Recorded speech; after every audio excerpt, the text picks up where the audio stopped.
Hello, everyone. Welcome to the Safe House, brought to you by the SafeHouse Initiative. I'm Jeff Edwards, co-chair of the SafeHouse Initiative, and your host for today's podcast. Welcome to episode 3 of our 3-episode series of Incident Response, Prepare, Respond, and Fortify with Luke Emrich. Luke, once again, we have some new listeners, I'm sure by this point, that need to understand a little bit more about your background, about the art, about the bicycles. Now, what can you say about your background now to introduce yourself to the new listeners? Yeah, so I don't have as an elaborate of a story now. We've talked about getting my first job in the industry, and I started out as an analyst, Yeah. starting to do the forensic investigations, working through it, kind of starting out more in the e-discovery world, investigating more white collar crime types of incidences or events. At the time when I started my career, there was this kind of new budding industry that kind of grew into the incident response world that we're in today. So I was fortunate early in my career to get exposed to some mentors that allowed me or kind of brought me into this world.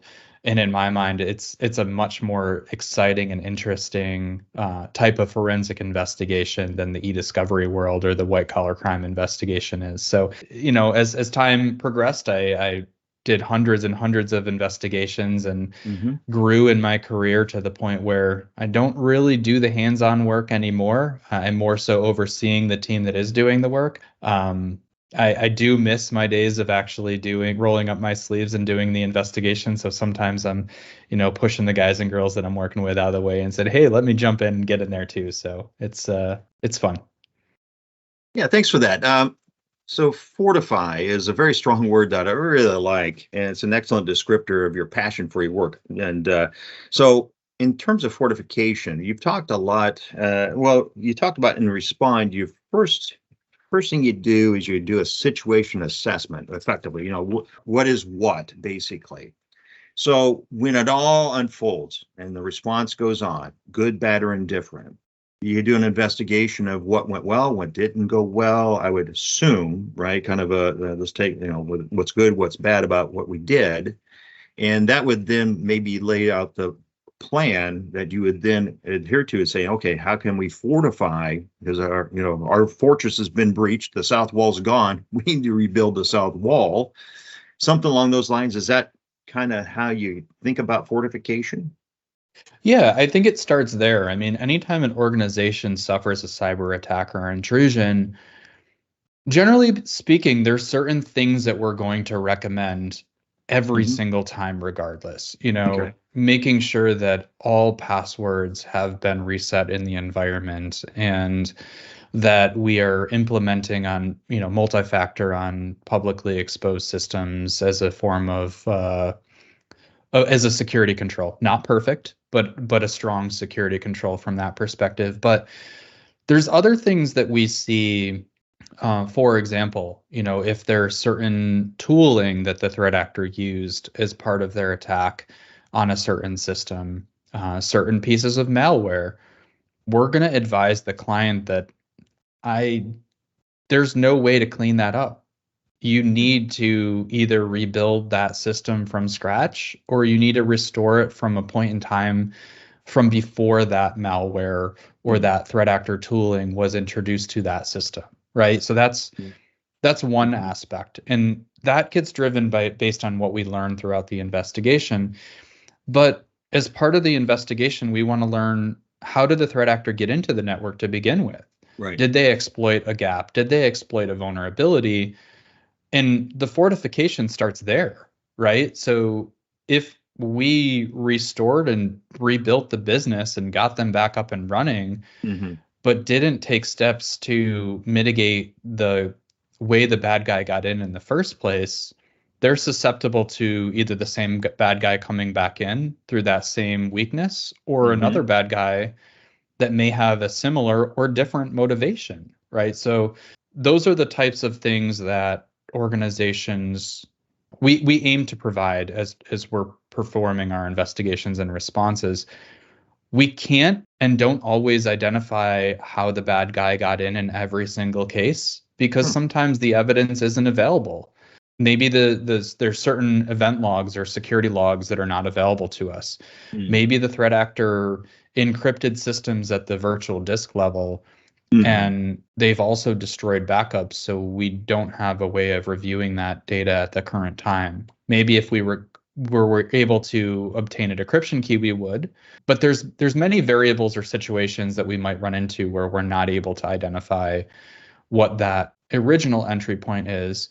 And in that case, I think it's important for the organization to consider doing an overall security assessment of their environment to understand, one, what do we have in our environment and how can we secure that? And how do we know that we've taken every step possible or reasonable to secure that environment? Have you experienced where, like you said earlier, the threat actor came back and did the same thing because the fortification wasn't taken seriously or was not paid attention to, even though the recommendations were there? I hate to say it does happen occasionally. It's pretty rare, right? Like when you engage an incident response company, we want to make sure that we're taking the appropriate steps so that we're trying not to restore business operations until we are sure that the incident has been contained and that the bad guy no longer has access and can't come back in. There have been scenarios where the client didn't take our guidance or advice and left a certain system online that we believed to be vulnerable, and the bad guy came back and did something else. It's happened. It's pretty rare, but I would not be honest or truthful if I said it never happened. So is the best way to fortify is to take a look at the investigations or the best practices, looking backwards, what happened during the response, maybe even looking at your preparations and going and using tabletops to kind of go back and look at what was planned for your preparation, the plans themselves, the documents, but then the tabletops, use that with all the adjustments that you've recommended. Is that the best way to kind of fortify, in your opinion? I think the thing I struggle with is the word best, right? I like to think about security like an onion. There's multiple layers of security, and almost having multiple layers of tripwires that the threat actor has to get past. No patch management program is going to be perfect. There's going to be vulnerabilities that come out that are exploited before they're publicly known, right? But I talked about in previous episodes about EDR, for example. Yep. We may not know every vulnerability for our publicly exposed systems, but generally speaking, when a bad guy gains access to a network, they're going to start doing reconnaissance. They're going to start trying to identify what systems and accounts that they can access. Yeah. Those types of steps are typically pretty consistent, or that type of activity is pretty consistent depending on whatever intrusion vector they used. Yeah. So to explain this, we've tried to, and we're taking steps to patch the external exposed network or systems. Maybe we missed a patch, but we had that second layer, that security product that's going to hopefully alert us if something happened and give us the ability to take action before it escalates further.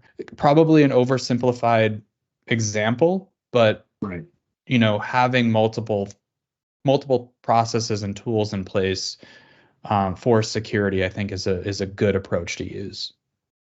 If you were a small company, and we discussed this a bit last episode about, an IR company and an insurance and a lawyer and attorneys.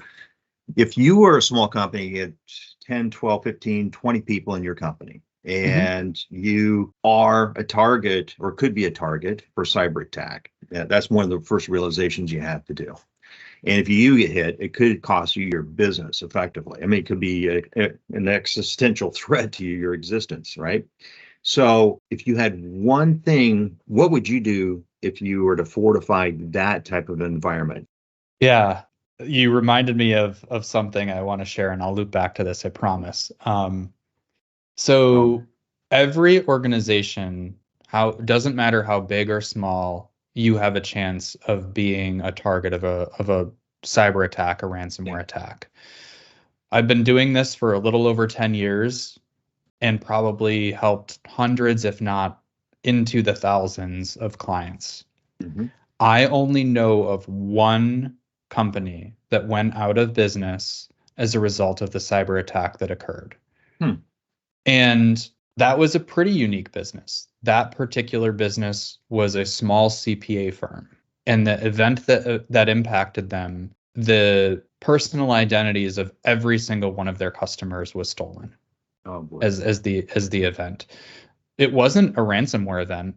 The bad guys didn't encrypt any of their data. All they did was stole their whole customer base, and they had to notify every one of those customers.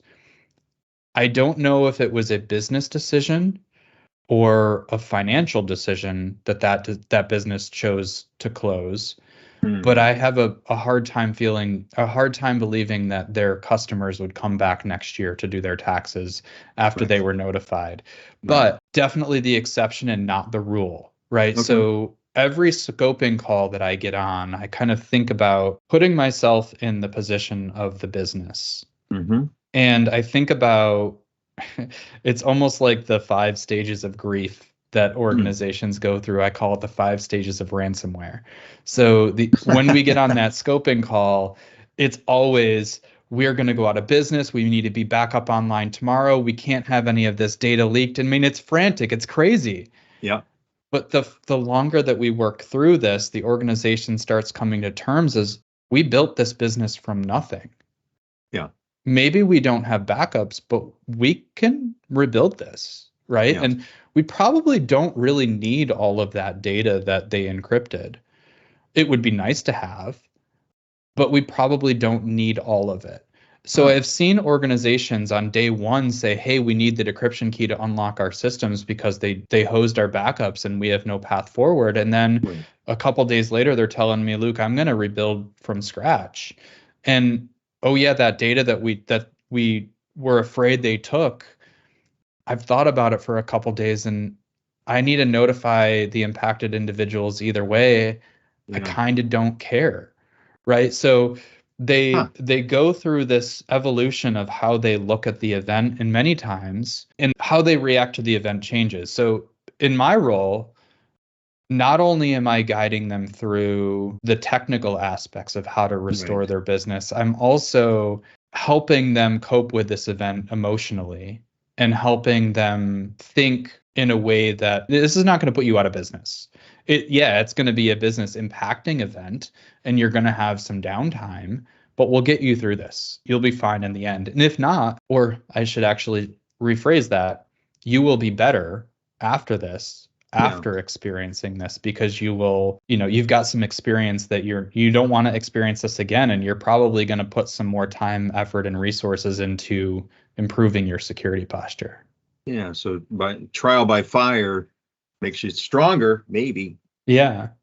So Luke, if I'm a small business today, what's the one thing I could do to improve my position for all incident response, not just the fortification, but just the planning or the preparation, the response, and just how to fortify my position to secure my business.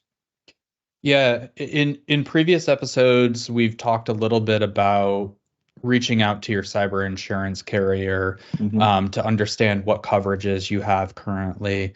When I think about insurance and kind of abstract this, I often think, why do we have seatbelts in cars? Why do we have Hmm. airbags in our cars? That decision isn't driven by the auto manufacturers. Believe it or not, that's actually driven by the insurance carriers that are putting pressure on the regulations that exist in the auto manufacturers to ensure that cars meet certain safety requirements. Yeah. The insurance companies are starting to do the same thing on the incident response kind of side of the house. Yeah. So some of those things that they're looking for their organizations to have is a patch management program to make sure that vulnerabilities are being addressed in a timely manner, Okay. that multi-factor authentication is required and enforced, which is an important word in some security products, for any of your publicly facing infrastructure. And many of the carriers are also looking for organizations to have an EDR product or endpoint detect and response product of some type in place that goes above and beyond what a traditional antivirus would. So those are some of the things. If an organization wants to lean in the direction of what the insurance carriers are looking for, those would be some of the technologies and processes that I would recommend implementing proactively. That's great. Well, Luke, this has been a lot of fun for this 3-podcast series on incident response, and thanks so much for all your time. Absolutely. Thank you for having me. This has been a lot of fun. A special thanks to Luke Emrich for his contributions to the SafeHouse Initiative. We greatly appreciate his investment of time, sharing his insights, expertise, and guidance to improve our ability to protect, respond, and recover 3 of the key NIST controls. That's our podcast for today. I'm Jeff Edwards for the SafeHouse Initiative. Thanks for joining us, and remember, be safe, be resilient, and be kind to each other. For more information on the SafeHouse Initiative, please use your mobile device to scan the QR code on the screen. Send us an email at safehouseinitiative.org@gmail.com or visit us on our website, safehouseinitiative.org. We look forward to hearing from you.